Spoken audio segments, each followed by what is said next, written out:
स्वामींचं दर्शन घेऊन मी गेलो कालुबाईच्या मंदिरात. कालुबाईचं दर्शन घेऊन रामदास बाबांचं दर्शन घेऊन मी निघालो वालला जायला. आम्ही चौघे निघालो. पुढे जाताच माप्याला भरपूर पाऊस पडत होता.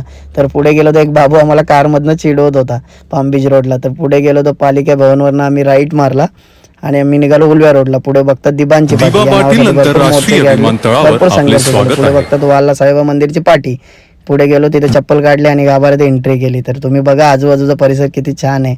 आतमध्ये मंदिरात गेलो तर असं प्रसन्न वाटलं साईबाबांचं. पुढे बघतात तर रविशेठ पाटील इथले संस्थापक मंदिराचे. तर मग आम्ही गेलो तिथनं भंडाऱ्याला. तिथनं साईबाबांचा प्रसाद घेतला आणि मेन गोष्ट प्लेट आपण घ्यायची आणि धुवायची पण आपण. कसा वाटलं तुम्हाला आजचा ब्लॉग? आवडला लाईक करा, शेअर करायला विसरू नका. बघत आज एक गुरुपौर्णिमा, शिष्याचा दिवस गुरुसाठी असतो. स्वामींचं दर्शन घेऊन मी गेलो कालुबाईच्या मंदिरात. कालुबाईचं दर्शन घेऊन रामदास बाबांचं दर्शन घेऊन मी निघालो वालला जायला.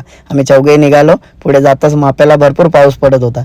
तर पुढे गेलो तर एक बाबू आम्हाला कारमधनं चिडवत होता पाम बीच रोडला. तर पुढे गेलो तर पालिका भवन